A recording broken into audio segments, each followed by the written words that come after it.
Welcome to This Week in Money. I'm Jim Goddard. Today, Ross Clark from ChartsandMarkets.com runs down the major markets. He says we were looking for consolidation, and we got it. He also has the latest from Bitcoin and has a special offer for our listeners. InsideTrackTrading.com President Eric Hadik gives us his take on the cycles connected to tech stocks, gold, silver, and even things like war. The TrendLetter.com founder, Martin Straith, also has a special offer for our listeners. He tells us why he is not a fan of long-term government bonds and takes a look at what he believes are the hottest trends for investing this year. Plus, at the end of the show, we'll have a company showcase update from RecycLiCo CEO Zarko Meseldzija. We'll talk to Ross Clark right after this. RecycLiCo, making lithium-ion last forever. RecycLiCo's patented recycling process achieves up to 100% recovery of battery metals from lithium-ion batteries for electric vehicles, including cobalt, lithium, nickel, manganese, and aluminum.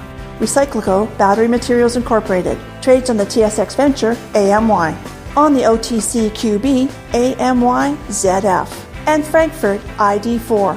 For more information, visit RecycLiCo.com or phone us at 778-574-4444. RecycLiCo, making lithium-ion last forever. Welcome to This Week in Money, the source for market opinions. Here is Jim Goddard. My guest is Ross Clark from ChartsandMarkets.com, where you'll find insightful market commentary and timely technical analysis. You can find him on Twitter at ChartsByRoss. Welcome back to the show, Ross. Always a pleasure, Jim. Ross, how would you describe the last week on the stock markets? Well, we had been looking for a consolidation, and guess what? We've got it. This market is just doesn't know what to do day by day. You got an up day, a down day, and we finished off the week almost unchanged. But we're outside of some resistance lines on things like the S&P and on the NAATBATT, but there just wasn't any follow through there. So I think it's pretty cautious at this point.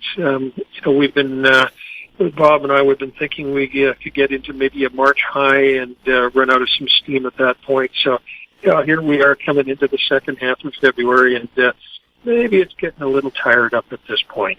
Mm-hmm. And, when we look at the other influences that you might have out there, the bond market has been under a fair amount of pressure in the last few weeks. We've been looking for a talk back in December, and it did top out there, ended up becoming a double top by retesting the highs in January and now rolling over. So if the bond market's going to slide, which is what the modeling has right now, any probably 3 to 5 day bounces in the bond market might give a little bit of life to the stock market, but if bonds are going to trend down as it looks like it will for us, and retest those October lows, the stock market's going to have some difficulty with that. Maybe it relates to the Fed, maybe it relates to, some inflation numbers, but the fact is that the modeling has been working out quite nicely here for bonds since they bottomed out in October, and the rally has pretty much run its course. What's going on with the U.S. and Canadian dollars? The U.S. dollar has put in a nice little reversal in this last week and a half. It got down there on the index just around 101, had a quick recovery to 104, which is where the moving average is, where we had a 50-day moving average and the 20-week moving average for resistance. It went up hard against those and spent the better part of half a dozen days here trying to push through. On Friday, though, it looks as though it failed a little bit at the tail end of the day. Might have been a bit of a reversal day there. And if you take a look at the reciprocal to what would happen there, that would be in the commodities. You ended up with the gold and silver markets down pretty much hard overnight on Thursday night, Friday morning. by the time we finished the day on Friday, they were back at unchanged to marginally higher. So, in these cases, they've retraced from the lows that we put in back in October, November. Silver's retraced 50% of its rally, and gold about 38 to 40%. And silver's back just retesting its breakout level. So, it could be that if we get some basing there, and a little bit of an overbought in terms of the U.S. dollar, we could be looking at maybe a decent little rally back for maybe a week and a half or so as far as the precious metals are concerned. But might be looking for a consolidation and see if they can build a bit of a base in here over the next few weeks. Anything happening with crude? Crude, $80 has stayed as a lid here, and it's back down at 77. Still just, that $80 to $82 level is what we've got to be looking at as resistance. The seasonals are positive here, but it just isn't getting any traction. And if it's, if the economy's starting to slow down a bit and demand for products drops off, we could still be looking at, some of those lower targets that we had in mind, which would be down maybe as low as the $61 or $62 as an outside possibility. So I'm not at this point, willing to commit on that one. But if the longer we spend without rallying, the more vulnerable this thing becomes. What's going on with Bitcoin? Well, Bitcoin really came under a lot of pressure into, last fall, and then started to do some basing out. And by the time we got into January, it broke out. We got up through the 22,000 level on big volume. We had what we call a sign of strength move, where the oscillators, instead of just going marginally overbought in the downtrend, they turned around and became very overbought. And so that sign of strength on volume is such that, and we had enough time spent on the upside that the moving average has crossed over. The 20-day crossed above the 50-day moving average. And when we see that, we like to then look for the first pullback to just a minor oversold as a buying opportunity. And so as of now, looks as though Bitcoin's got a decent base in here. Had a good tail end of the week, the last 3 or 4 days, and 22,000 looks to be a reasonable support level. And who knows what this thing can do on the upside. There's just not enough history, I think, to really have a big handle on it. But for now, the base is in place, and the trend seems to be to the upside. Ross, you have a special offer for our listeners this week. Yes, I had 25% off for new annual subscriptions, and that offer will be good through the 20th through to the end of the long weekend, and we welcome people to come on board and see what our product is like. Ross, thank you so much for being on the show. Once again, good to be with you, Jim. My guest has been Ross Clark from ChartsandMarkets.com. You can find him on Twitter at ChartsByRoss. Coming up, Eric Hadik next on This Week in Money. Always consult your investment professional before making any investment decision.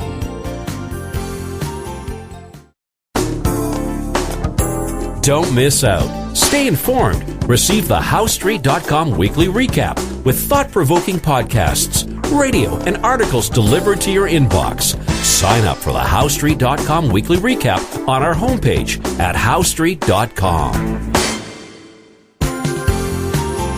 This Week in Money is archived online at TalkDigitalNetwork.com.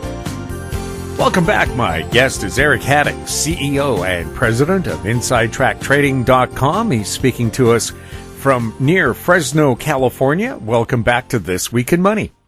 Oh, thanks for having me back, Jim. How are things going at Inside Track, and how can people sign up for it?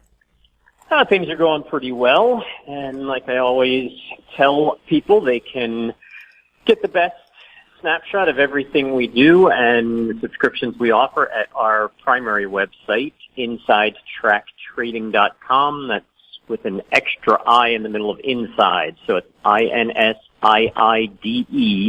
TrackTrading.com. You often use your cycle progression indicator to help pinpoint cycle turning points. Can you explain that indicator and how you developed it? Yeah, the cycle progression is my attempt at timing and projecting the consistent intervals and periodicity of successive highs in the market, successive lows in the market. And it's an indicator that I developed back in the 90s after really studying cycles a lot. And again, when I refer to cycles in this context, it's primarily talking about the time frames between successive highs and between successive lows. And so after doing a lot of research and study and all types of work on cycles, not only did I see the pretty standard intervals that you'll see between successive highs, but also began to see, and this was where my studies into Elliott-Wave, the two worked very synergistically and almost symbiotically together. I began to see where after a cycle would hit 3 to 4 times, so 3 to 4 successive lows at roughly the same interval, that often that cycle would seem to go a little bit out of sync and you wouldn't see it as accurately for a little while, and then all of a sudden it would kick back in. Well, as I began to pull back and look a little broader scope, what I noticed was after that, let's say it's a 3-month cycle between lows, began to realize that after that third or fourth low at the 3-month intervals, the market would then trend upwards for the next cycle, so for the next 3 months in this scenario. And it would peak roughly 3 months from that third or fourth successive low. And that made perfect sense from a Elliott-Wave and other wave perspectives, because most markets are in congestion for about 80 to 85% of the time, and then they're in a good solid trend for about 15 to 20% of the time. And so congestion is when you see those repeated successive lows at similar intervals. Then you get a full move up, a full cyclical move up. That's the trending part. And then you start to congest at the highs, and that particular cycle will begin to hit successive highs, whereas it previously hit on successive lows. And again, as I began to study this more and extrapolate it and start to work with different tools, I came up with this cycle progression, which is really like a sine wave that vacillates between a -1 value and the 0 line, and then a +1 value for anyone familiar with sine waves.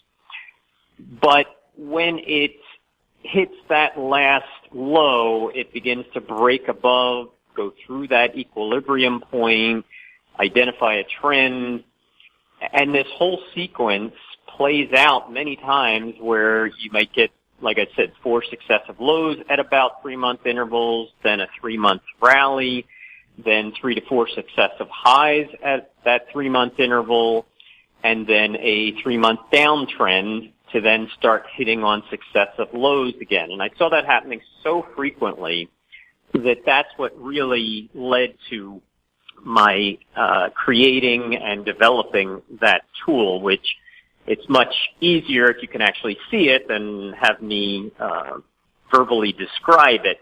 But it's something that has really helped me in identifying key turning points in the market, particularly when you have cycles of different magnitude all coming together at the same time. In your December and January issues of Inside Track, you showed several of those cycle progressions that were forecasting a strong rally in tech stocks starting in early January.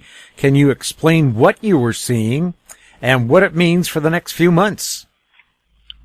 Well, that was a prime example of the synergy of multiple cycles. And on this cycle progression basis and on other corroborating cycles that might not be on that successive intervals that I was talking about with the progression, there were a number of multi-week cycles that were all pointing to a pretty important low in the very beginning of January and the onset of a roughly 2-month surge in stocks, and that included, like, in the Russell 2000. It had a 20-week cycle that had timed successive highs in June and November of 2021, then April and August of 2022, and those 4 highs were projecting a future low in the very beginning of January. Similarly, it had an overriding 16-week cycle that had actually been timing successive lows in that index and in some of the related indexes. And that had timed lows in February, June, and late September of 2022 and was forecasting one final low in early January before you would get a strong uptrend. Over in the NAATBATT 100, it had a somewhat corroborating cycle that was very consistently hitting at 30 weeks. So in April and November of 2021, the NAATBATT 100 had hit successive highs. Then it went into a 30-week downtrend as it broke below that equilibrium point, that zero value on a sine wave, and had a 30-week decline into June of 2022. And the next low in that sequence was expected for the very beginning of January. And I detailed all 3 of those cycle progressions were in my January 2023 and some of them in the December 2022 Inside Track. But they were all coming together and showing that we should start a pretty significant uptrend in January, at least a 2-month rally in most of the indexes until they would start to encounter some corresponding or contrasting cycles between successive highs. And one of the most important of those is a 7-month cycle that has been really consistent in stock indexes for a couple years now and has been projecting the next important high to come into play in March of 2023. So that was kind of the scenario that I was describing then. Many of the stock indexes had given convincing buy signals in October, and the primary upside target for something like the Dow was up around 34,400. That level was hit in December, and it had its pullback. So a lot of price levels were also saying that December had completed one roughly 2-month rally. We should see a pullback into late December, early January, and then see another 2-month surge. But it was the NAATBATT 100 that had been lagging and the weakest all the way into late December. And it was the one that was showing it should lead the next rally, which is what we have seen since early January. So that's just a rough idea of how those cycle progressions worked, how they pinpointed the time for the next strong rally.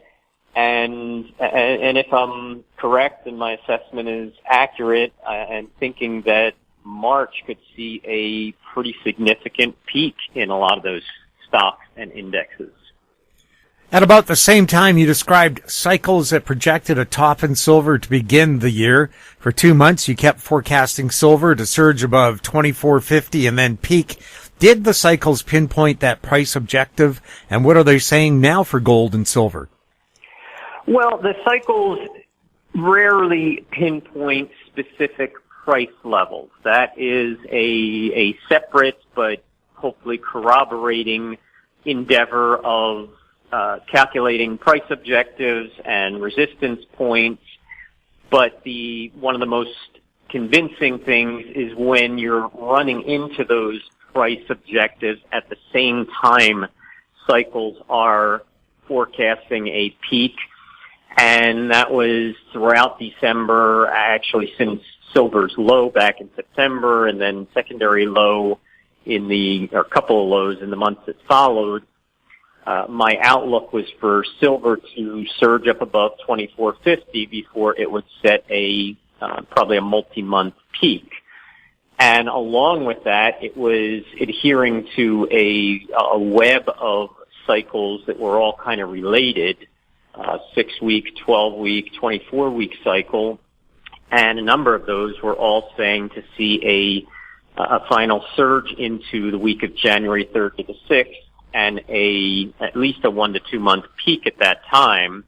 So when silver was at the same time projecting and reaching that 2450 target level, you had just a very nice, clean price and time objectives being met at the same time, and signaling that a pretty significant top in silver was taking hold. Now, at the same time, gold had extended its decline a couple months beyond when silver bottomed. Silver bottomed on the first trading day of September. Gold waited until early November to hit a final spike low. And so it is stretching out its rally beyond silver's. And it's funny to me that you have cycles in stock indexes and cycles in gold peaking at just about the same time in early March. So what I've been looking for, gold and silver have seen a bit of a pullback here. Silver was projected to drop down to 2150 and likely spike down to about 2120 before an intermediate low is expected. That's where it's been attacking right now. And gold was projected to drop to spike below 1850, possibly get as low as 1820 before it would see the next rally. But I think that we could see another decent rally into the beginning of March. I've got some intriguing upside price objectives in gold that I think are going to be worth monitoring. But the timing is what's really key to me right now. And whether this is tied to inflation, expectations, fears, and/or stress relief, they're both lining up. Equities, gold and silver, and even some other markets as well in that early March time frame. So it's telling me to at least have my antenna up and be watching for signs of any sort of unexpected event that might trigger coinciding moves like that, and also create an important top if certain objectives are met leading into that time frame. Are there other cycles arriving in early March? If so, does that tell you anything about what to expect? There are some that I just alluded to. One of them is in the energy market, that if crude and gas and heating oil can set some lows right in this time, they're already showing signs of bottoming. If they were to see a sizable rally into that time frame, that would be one of those. I also have some corresponding cycles coming into play in bonds and notes, or the interest rate futures right around that time. Some of them are pinpointing precisely the same time, few days time frame for an expected turning point. Others are on the fringe, a week before or a week after, and I've seen that happen at a lot of turning points where when those turning points are triggered by some sort of more significant event. And so it's not lost on me that we're coming into the 1-year anniversary of Russia's invasion of Ukraine. There's been talk of Putin needing to do something, especially around that anniversary, that at least distracts from all of the setbacks and failures that Russian military has encountered up until now.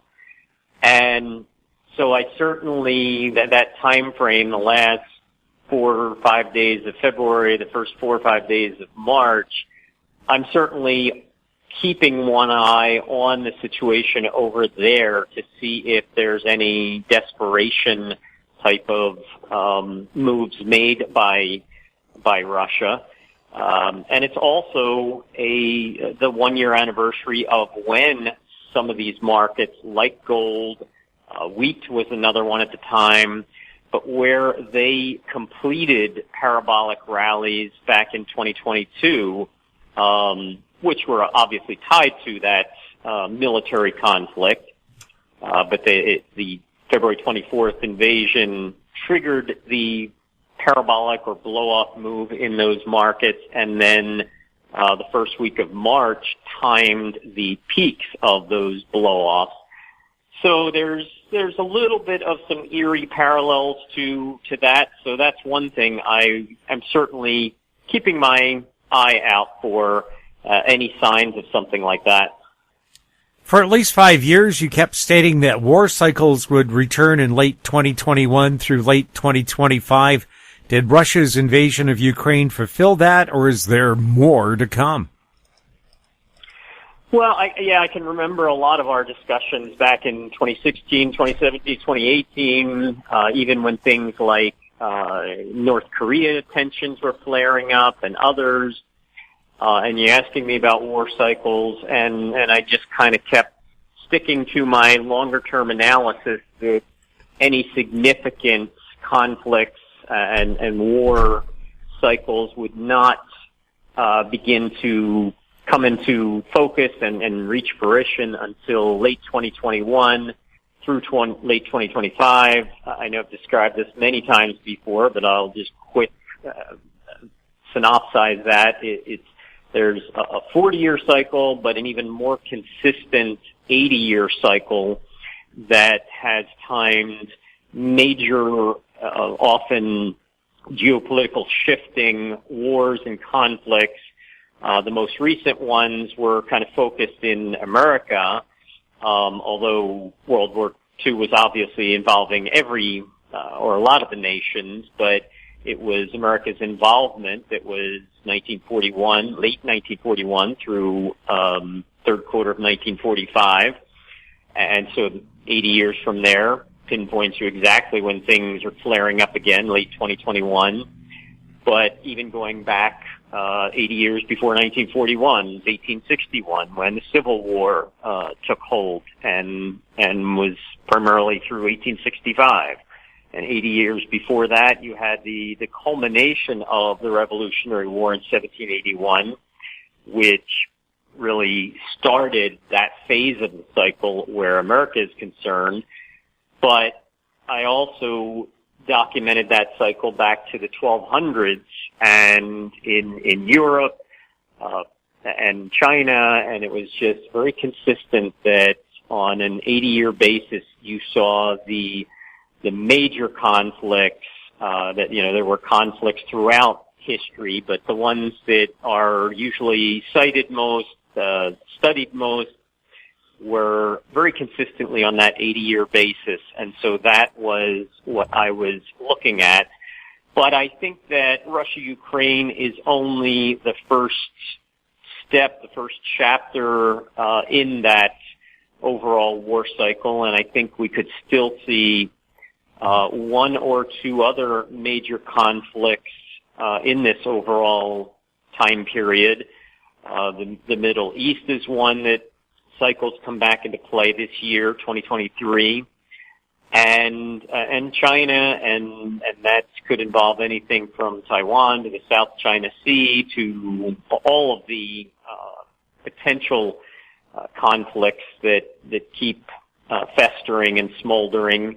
That's the other one that I'm watching, that it wouldn't surprise me to see both of those, Middle East and or China, see some significant conflicts before the end of 2025. So I think that Russia-Ukraine was kind of the starting gun being fired, but I think that the ramifications and reverberations of that are going to continue to play out and span out in the coming years. How do the war cycles correlate to the solar and sunspot cycles you frequently discuss? One of the things where that's concerned is coming back to that topic of synergy. And, whether it be the synergy of all those cycles in stock indexes, pinpointing January, February as a time for a strong rally, whether that be all the different cycles coming into play for these war cycles and all the different price objectives that were aligning above 2450 in silver. It's synergy that really is, for me, the holy grail of analysis. That the probabilities when it's one technique, one indicator, one cycle projecting something, they're not as convincing for me, the probabilities. But when you get 3, 4, 5 of them, and when there's a decent level of non-correlation between them, that's when I start to really take notice. And with that said, one of the things I discussed throughout the late 2010s was that I thought this upcoming solar cycle that we're in now, solar cycle 25, even though most of your solar cycle scientists and studiers were projecting another kind of benign cycle like the last two that we've seen, often guilty of extrapolating things on a linear basis, which I contend it's just the opposite. Life is cyclical. All of my work was saying this should be a surprisingly strong solar cycle, and I discussed several of the ramifications of that I thought would be seen in this time frame from 2020 into about 2025. And one of those does have to do with human activity, human aggressiveness during stronger solar cycles. There's a strong case to be made that is a powerful influence on mass psychology. It's not necessarily going to be discernible when you're looking at its impact on one leader or one individual or even one country, but on a mass psychology basis, it does have a very convincing influence and impact. And that's not to say that it's forcing things or governing things, but it has a strong influence. It has a powerful influence that when you get the synergistic effect of a lot of other things coming together, pointing in that same direction or moving mass psychology in that direction, then you've got something that's worth watching, worth monitoring, and preparing for. It seems like solar cycles should have an impact on commodities and natural resources. If that's the case, what does this mean for commodity prices and inflation? I think that from a multi-year basis, looking out over the next 3 to 5 years, I think that those solar cycles will continue to have a bullish and inflationary influence on a lot of commodities. But with that said, I also think that we have entered a 6 to 12 month period where it can have just the opposite effect. And let me give you one example, and I think we may have talked about this in a couple of our more recent discussions, a lot of my work was also showing that this time frame, that 2021 was the culmination of a pretty consistent 40-year drought cycle. And I documented, I won't go into all of it here, but you can go back and every 40 years you had this kind of culmination of this cycle, and then you'd have some pretty significant rainy years to kick off the next phase of that cycle. You can look at, and I'm somewhat focused on West Coast and California, but that's also because that's where a lot of your weather that's going to impact all of North America comes and hits first before crossing the country. And so you look back at 1982-83, 4 years ago, and California had two of its wettest years in recorded history. And you go back to 42 and 43, and that was when the United States was coming out of the Dust Bowl. 41 was really the last year of dramatic Dust Bowl events. And you can keep tracing this cycle back, and it's been pretty consistent. And so combined with a lot of other a little bit smaller magnitude cycles, I detailed the 6-year cycle, 11 to 12-year cycle, all these things were coming together, and for me, projecting 2022 slash 2023, the wet year, the rainy year, when you're looking at West Coast climate, and the rainy year or water year of 2023-2024, I was expecting a significant increase in precipitation, did several reports detailing all this before the fact, and also showing how I see a link there to some of the solar cycles and sunspot cycles, even though it's not a 100% perfect correlation, but there's been a consistent parallel and dovetailing between the two. And so that in itself then has a impact on a lot of your commodity and grain and food prices. As these drought cycles let up a bit, you get some much needed precipitation, and so the supply has a little better chance of increasing in a lot of those commodities. So that's where you have it creating an intervening negative impact on commodity prices or deflationary. But again, I'm talking about for a limited period of time, and I think that's where we're in. I think that some of your grain markets, corn and soybeans, are, from a price perspective, giving these very convincing signs of kind of rolling over from in a topping phase, where they could see some pretty sharp sell-offs in the March through June period of this year. And so it's, again, you have a lot of price patterns, cycles, all kind of hinting at the same thing. And there's a couple of key trigger points I'm looking for over the coming weeks that would kind of be the final convincing evidence for me that those commodities are in for a bigger decline. So there is that correlation between the solar cycles, between short-term climate or precipitation cycles, and ultimately for commodity prices. So you really can't ignore that correlation. Anything else we should be keeping a close eye on, Eric?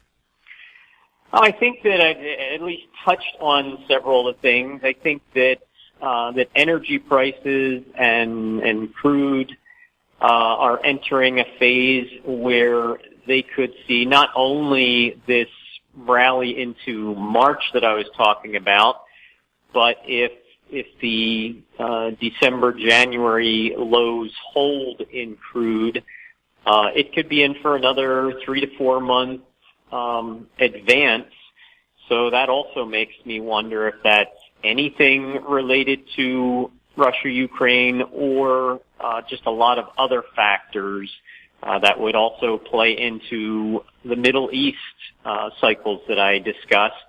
Or it could just be your natural, annually, of course, sunlighted gas and driving season and all that tends to pick up demand. But it's looking to me like we could see another rally in energy prices leading into what could be a major top later on this year. Eric, where can people follow you and subscribe to Inside Track? Well, again, the best place is to go to our primary website at InsideTrackTrading.com. That's INSIIDE,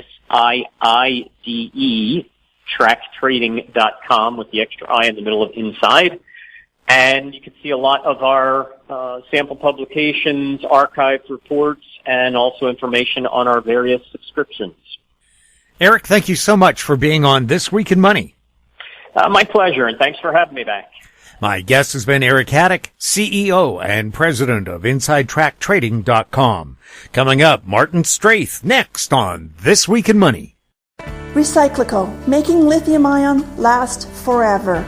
RecycLiCo's patented recycling process achieves up to 100% recovery of battery metals from lithium-ion batteries for electric vehicles, including cobalt, lithium, nickel, manganese, and aluminum. RecycLiCo Battery Materials Incorporated trades on the TSX Venture AMY, on the OTCQB AMY.ZF, and Frankfurt ID4. For more information, visit RecycLiCo.com or phone us at 778-574-4444. RecycLiCo, making lithium-ion last forever.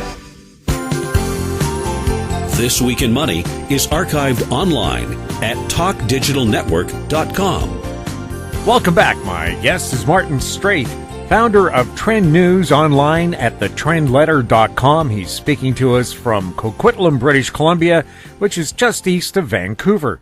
Welcome back to This Week in Money. Thanks, Jim. Good to be here with you. Can you tell us a bit about Trend News and how people can subscribe? Yeah, sure. We've got 3 publications, so they're all investment publications. So we have the Trend Letter, which is in its 21st year now, publishes every Sunday evening, covers equities, currencies, precious metals, commodities, and bonds. Each weekly issue is about 50 pages, but it's mostly charts with a few key bullet points that makes it really easy to understand. So a quick 10 to 15-minute read once a week. Audience is longer-term investors who really want to get a better understanding of what drives these markets. The second one would be the Trend Technical Trader online service. Started as a hedging service, which has been very helpful for subscribers during this bear market. It now also invests in long positions, covers many sectors, commodities, equities, precious metals, even psychedelics. Here for more active investors, but again, longer-term investors have also benefited, especially from those hedging strategies. Trend Disruptors invest in disruptive ideas, so we're talking artificial intelligence, augmented reality, virtual reality, 5G, cloud, Internet of Things, all that cool stuff. Very speculative sector, obviously, and the audience here is for people wishing to speculate, but only with risk capital that they can afford to lose. And to subscribe or get more information, just go to The Trend Letter, all one word, The Trend Letter, or email us at info@thetrendletter.com. Martin, do you have a special offer for our listeners? We do, Jim. We've got an offer up. I think you guys are going to put up in your link. Otherwise, they can look at market notes on our website, and it'll be at the bottom of that. Subscribers can get, I think we got $350 for any single subscription, which is $250 to $300 off. $550 for any 2 subscriptions, which is $650 off, or $650 for all 3, which is $1,200 off. And again, you can go to that Markets Notes site, or you can email us at info@thetrendletter.com. Martin, in your recent issue of the Trend Letter, you noted that the U.S. national debt is now $34.5 trillion. That works out to about $95,000 per man, woman, and child in the U.S. Is there ever going to be an end to that growing debt? Yeah, those are incredible numbers. But even more disturbing, Jim, is if you're a U.S. taxpayer, your share of that debt is $246,000. But it gets even crazier. The U.S. Congressional Budget Office just issued a report, and where they forecast that the U.S. is going to add, get this, another $20 trillion of debt in the next 10 years. So let's add another 20 to that 34.5. So we're getting up to about $55 trillion in U.S. debt. And that would work out to $386,000 per taxpayer. I mean, these numbers are just mind-numbing. Also, we've got debt to GDP ratios, and they're going ballistic. You know, it used to be that we would have just Japan and Greece with debt to GDP higher than 100%. Today, we've got 25 countries with that ratio over 100%. And that includes the U.S. at 138%, Canada at 113%. So, you know, to answer your question, is there ever going to be an end to this? I think the answer is pretty clearly no. And really, it looks like it's getting much worse. And unfortunately, I think that, you know, how the governments reacted during the pandemic by handing out trillions of dollars to pretty much anybody who wanted it sets a real dangerous precedent. You know, if you want to get elected now in, you know, the U.S., Canada, and pretty much, I guess, most places now, you just simply have to offer free handouts. So we have massive debts, and now interest rates are rising. So we got in Canada, the central bank rate's gone from 0.25% to 4.5%. U.S., it's gone from 2.25 to 4.75. So that's an increase of 1,800%. Now, rising interest rates means the cost of servicing government debt rises. You know, last May, that same CBO office, they projected that the interest cost to service the U.S. debt would triple over the next decade. So they're looking at from a massive already $442 billion per year up to $1.2 trillion per year just to service debt. And over that period, so over that decade, they will have spent $8.1 trillion just paying interest on their debt. And yet, you know, we don't hear anything about this kind of stuff in the elections. Nobody even talks about debt anymore. So the CBO office, so they now forecast that in 20 years, interest on the federal debt will be the biggest expenditure in the U.S. budget.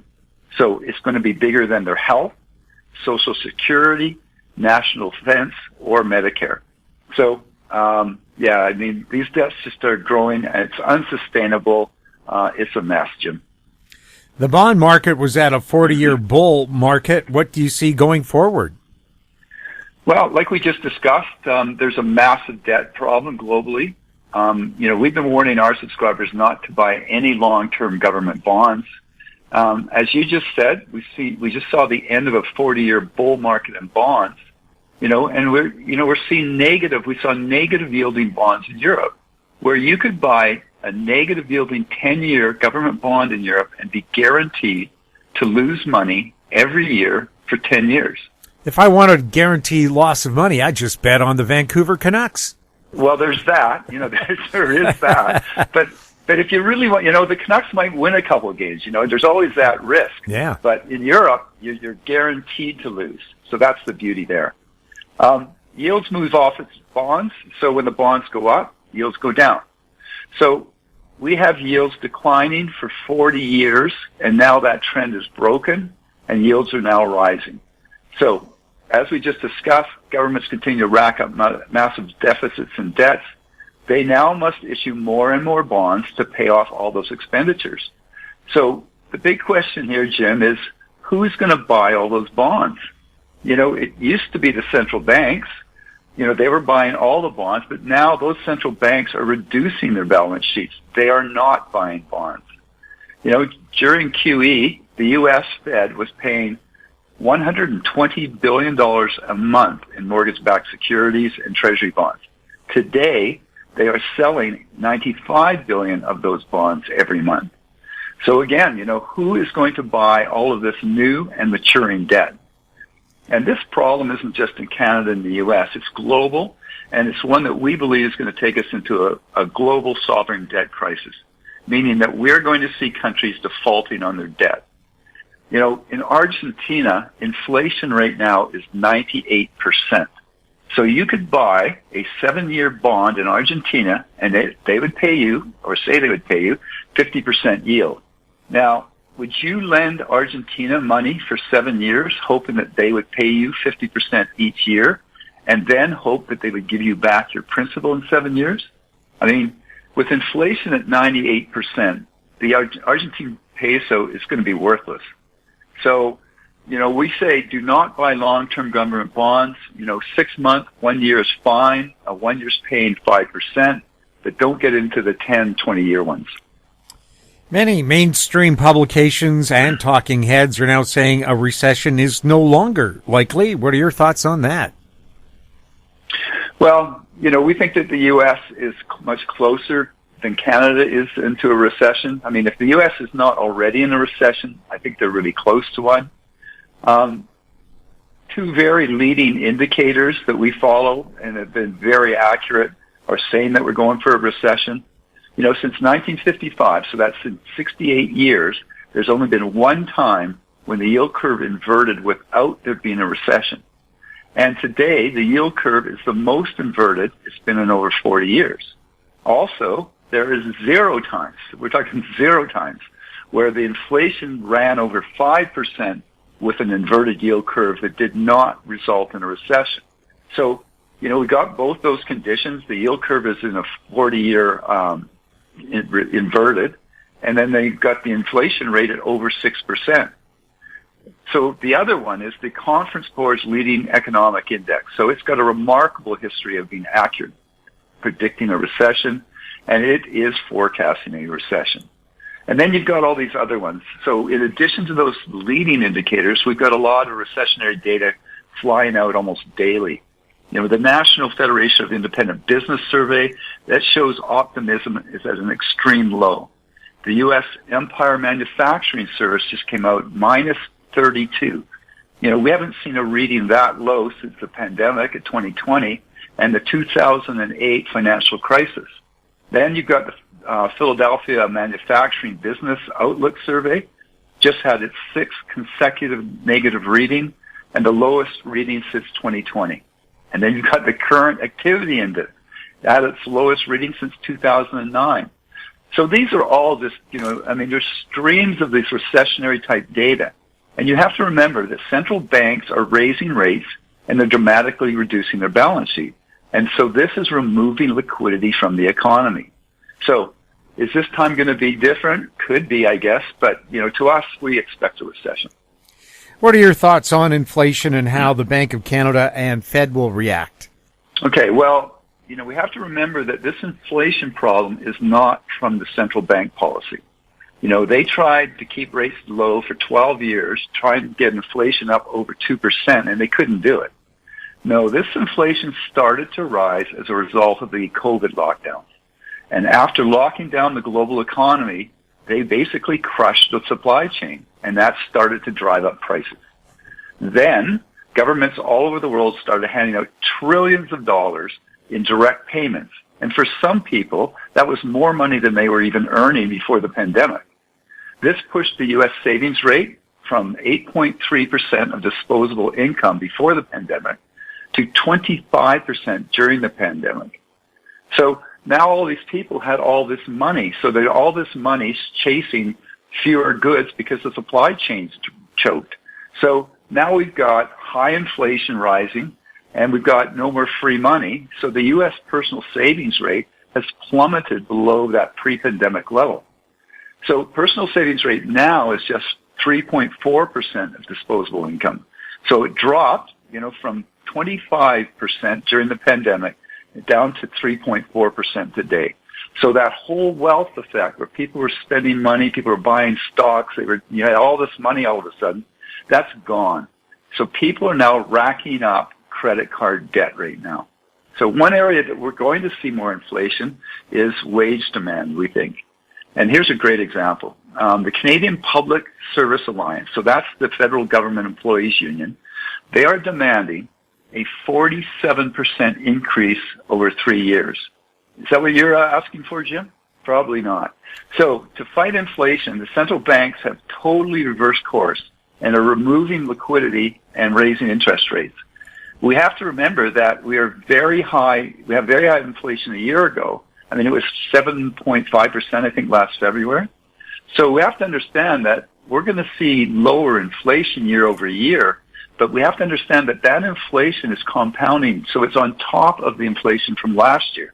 So if you get 5% this year on top of the, 7% last year, that's a lot of inflation still built in there. I think we're going to see inflation continue to drop, but not as much as most people expect. And also we must remember that food costs are extremely high, and that is really crushing the lower and middle class. Now, both the Fed and the Bank of Canada have said they want real rates to be positive, meaning they want the central bank rate higher than inflation. Well, in Canada, the central bank rate is 4.5%, inflation is 6.3%, so the real rate is not positive, it's negative 1.8%. U.S. bank rate's 4.75%, inflation is 6.4%, so their real rate is negative 165. So we see these central banks are now in a kind of perpetual loop here. Here's their dilemma. If they pause or pivot too soon, inflation is going to continue to soar. Yet, if they continue to tighten for too long, they're going to drive the economy into a recession, a deep recession. So just on Thursday, we saw U.S. producer price index come in stronger than expected, and we saw initial jobless claims lower than expected. So those are both inflationary type numbers. So then we saw one of the Fed members coming out suggesting that they may have to raise rates 50 basis points versus the 25 that the market has been expecting. And then here on Friday, we just saw the Canadian industrial product prices higher than expected. So the data is driving all of these things. So these central banks need to be very careful here. Somehow they need to be almost perfect, which they never are, in how they manipulate these rates. We think that they're going to keep chasing their tail, removing liquidity, and then having to add it back as the economy chokes. And let's remember, at the same time as the central banks are trying to get inflation under control, we've got these governments continuing to spend wildly, which is very inflationary. So we've got governments basically forcing central banks into this tug-of-war, and they're pulling against each other. Tech stocks were the big winners during the 10-plus year bull market. What do you see for that sector now? Yeah, well, what a difference a year made, eh? Quite a contrast. I mean, look at especially the big tech. So we had Microsoft had its slowest year-over-year growth since 2017. It went down 12% last year. Apple, slowest growth since 2016, down 13%. Google, third slowest growth in their company history, minus 34% year over year. Facebook, second slowest growth in company history, down 52% year over year. Netflix had the slowest growth in their company history, down 91% year over year. And then Amazon took grand prize. They had the third slowest growth in their history, but it was down 98% year over year. So, to get a real grasp of this, Amazon went from a record profitability of $34 billion, thanks to those government handouts during the pandemic, to a record annual loss of $2.7 billion after all that free money dried up. So, we're looking that tech stocks are going to continue to be volatile. To start this year, we saw Google rally about 25% in January and then fall back about 13% in February. Amazon was up 37% in January, then dropped 15% in February. Tesla was up a whopping 98% in January and so far down 10% in February. So, the thing that we want to get across is, as we noted earlier, the personal savings rate in the U.S. plummeted from 25% of personal disposable income down to 3.4% currently. If we get a recession, these consumers are going to have to pull back from discretionary spending, and that's going to really impact big tech. So I think there's going to be some nice rallies in here, and we're going to be playing some of them. But you need to be aware, investors need to be aware that in the later half of the year and maybe into 2024, you got to be careful, especially in tech stock. What are your thoughts on housing? Well, we've got new starts and permits in both Canada and the U.S. down dramatically. In Canada, you've got home sales down about 14%, 14-year low. And it's down about 37% compared to last year. Now, you have to remember that, housing is very local, location. So, it really depends what region you're in. In Vancouver, the average attached home was about $1.9 million. That was down 16% year over year. Toronto, average detached home is $1.34 million. That was down 23% year over year. Mississauga, Ontario, average detached is 1.38. That's down 30%. But then you look at Calgary. Their average detached was 670,000. That's up 7% year over year.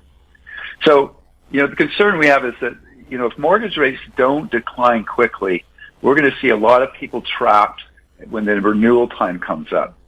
Now, the positive for homeowners is that we still have a supply problem. In Vancouver and Toronto, supply has been a major issue for years. So, and now we've got 500,000 new immigrants coming to Canada each year for the next few years, and they're going to need a place to live. So I think real estate's going to have a tough year this year, but there's going to be a floor on pricing due to that supply problem and the increased demand from those new immigrants. What do you see ahead for the stock markets? Well, we've seen about 85-90% of the companies reported their Q4 results, and so far the average earning per share has dropped about 23%.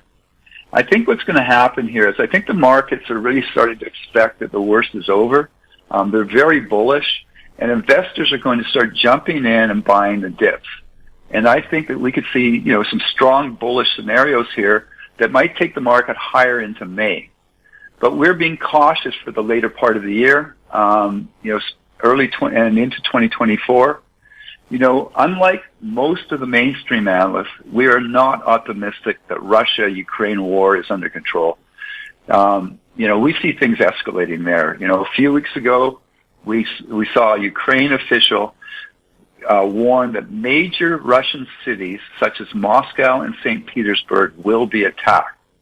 Now, if NATO gives Ukraine fighter jets that they're asking for, and they use those to attack Russian cities, that is going to trigger a world war as far as we can see. I hope I'm wrong. I mean, there just doesn't seem to be any leader wanting a peaceful solution here. So then, of course, we've got China and Taiwan. We've got North Korea. We've got the Middle East. If you add a potential recession and declining housing market, I mean, this is not it's not a formula for a positive stock market. So something to be aware of, though, is that very rarely do we see back-to-back negative years for the stock market.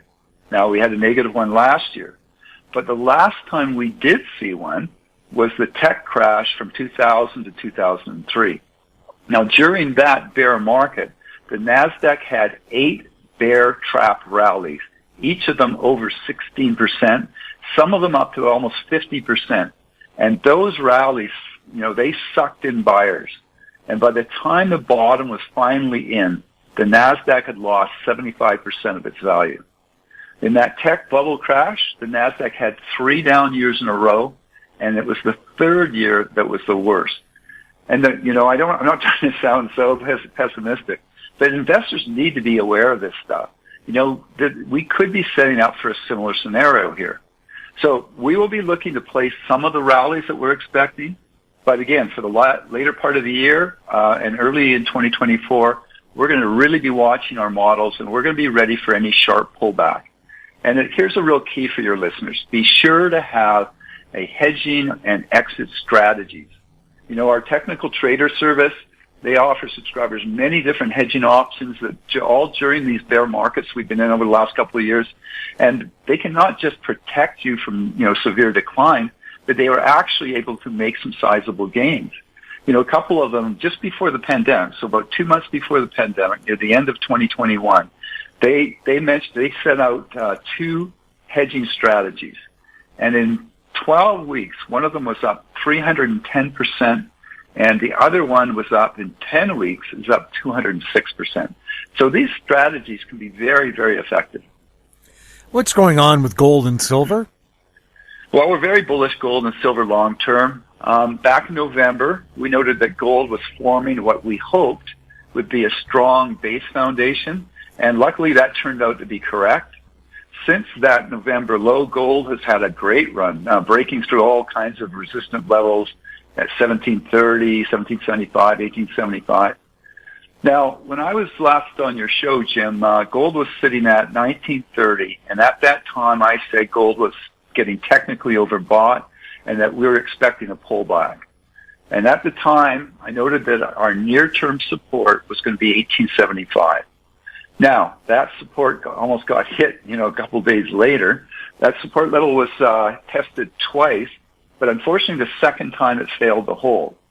So, gold's trading at about 1850 today. Our next target low is 1780, which should provide strong support if it is tested.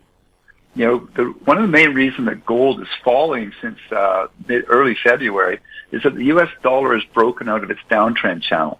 And what we're seeing here is we're getting, everything's connected. So, we had gold and the stock market both top out right at that early February date, and we've seen the U.S. dollar, break out from the bottom at that same date. So this stuff's all connected. So you need to be aware of that, and it's really what we try and keep our subscribers well aware of as we move forward.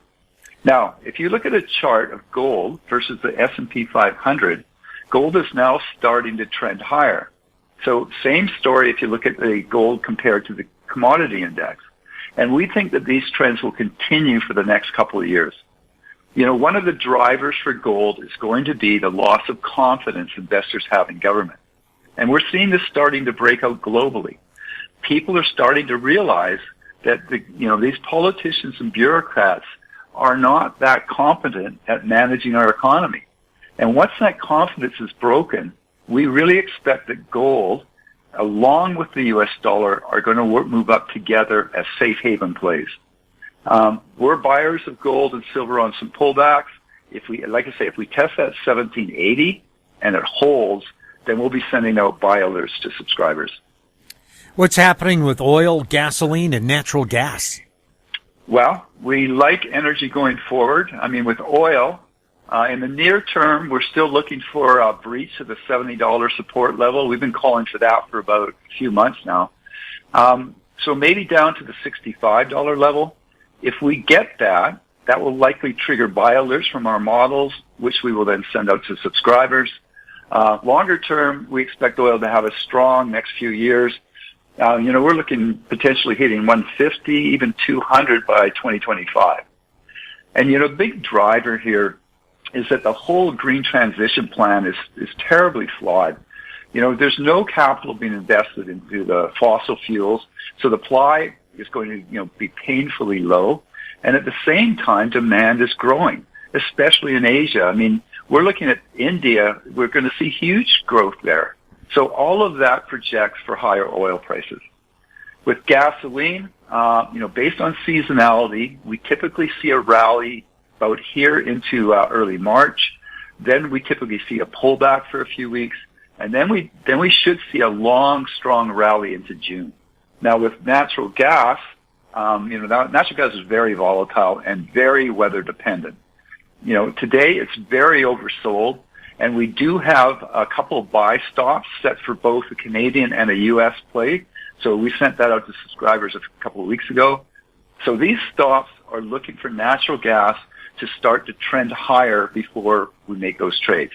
So it's been falling off a cliff, but now it's starting to build a base, it looks like. And as soon as we start to see it break through our buy stop signal, then we'll be buying those trades. As I said, natural gas tends to be very volatile. So just in the last year, we have seen spikes of 30% in less than a month, 32.5% in 7 weeks, 81% in 6 weeks, and 165% in just over 5 months.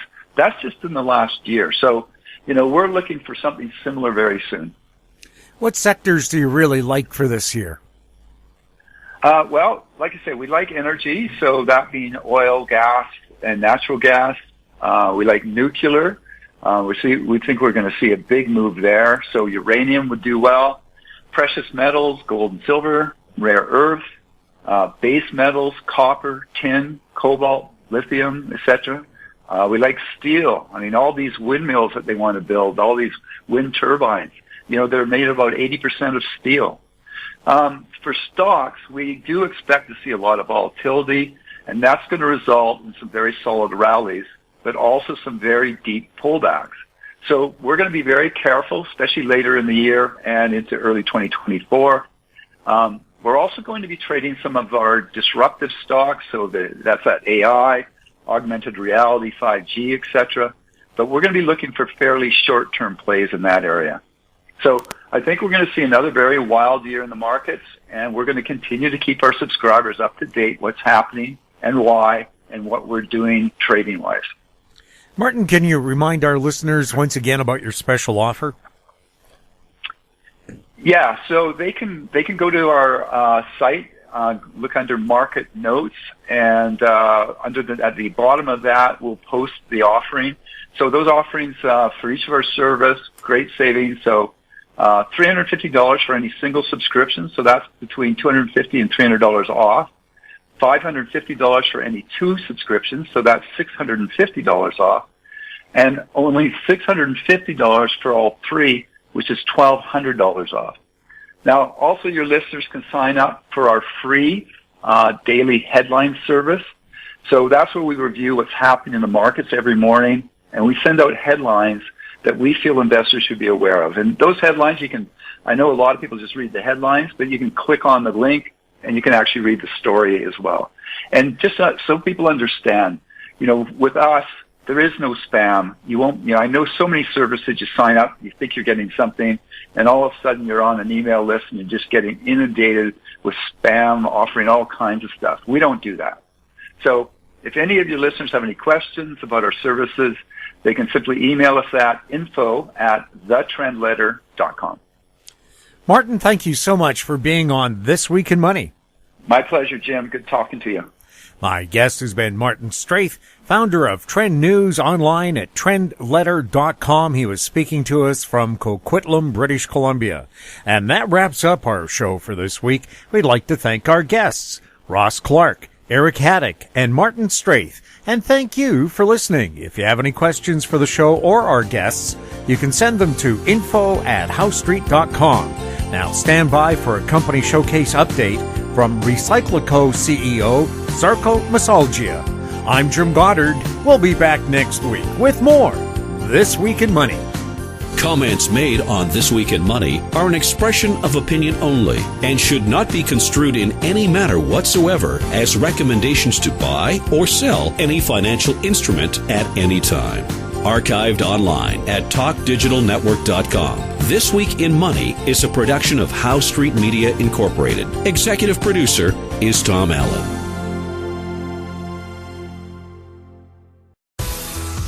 Welcome to Company Showcase, an advertising feature on HoweStreet.com.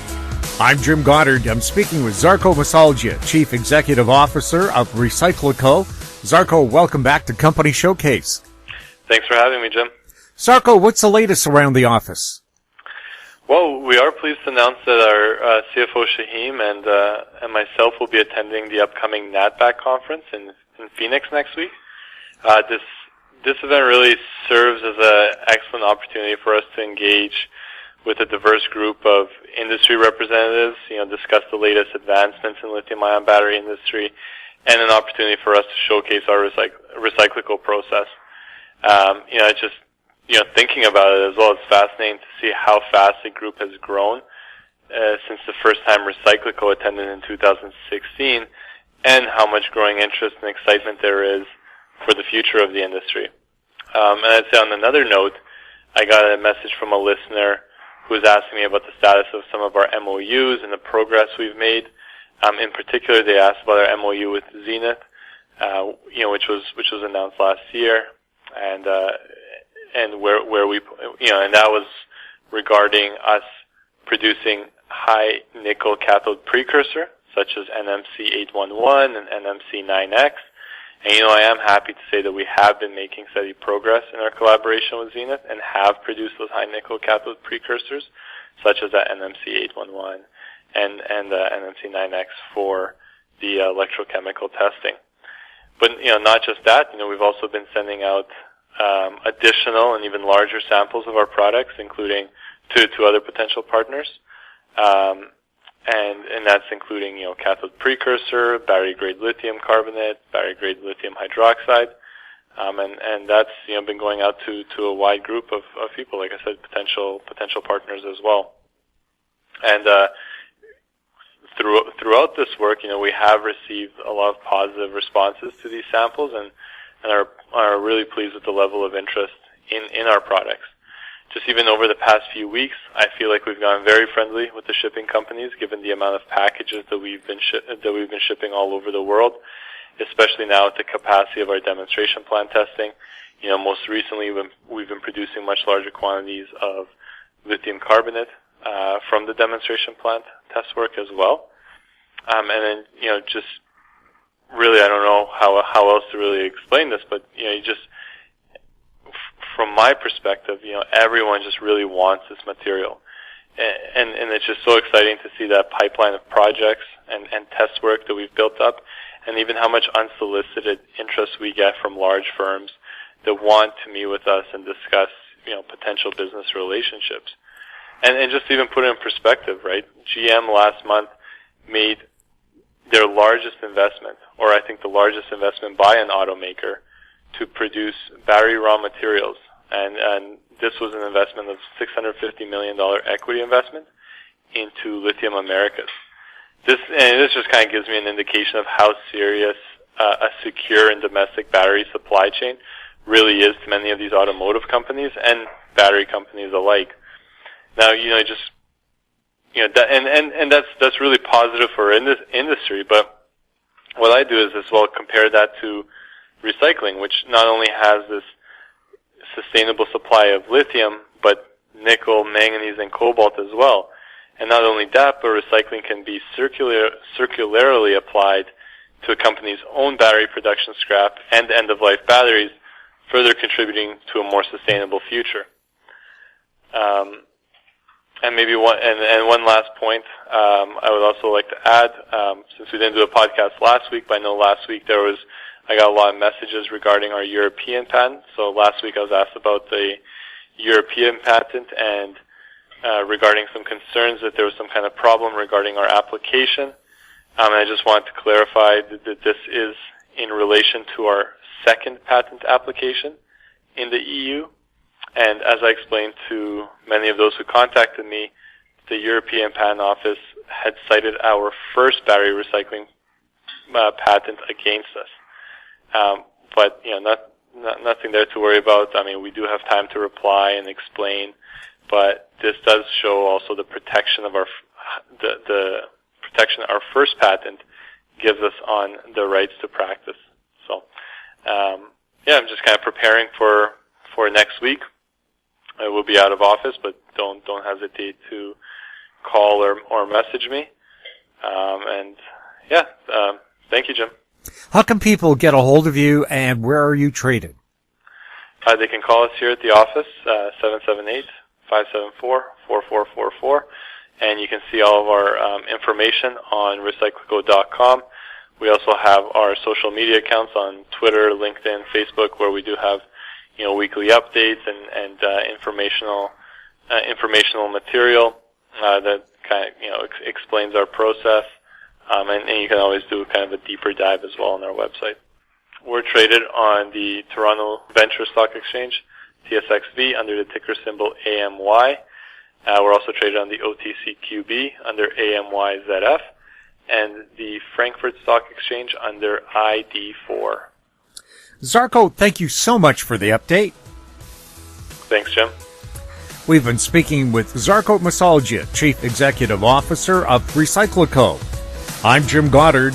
Our conversation took place on February 17th. Comments made on Company Showcase are an expression of opinion only and should not be construed in any manner whatsoever as recommendations to buy or sell any financial instrument at any time. Archived online at HowStreet.com. Company Showcase is a production of How Street Media Incorporated.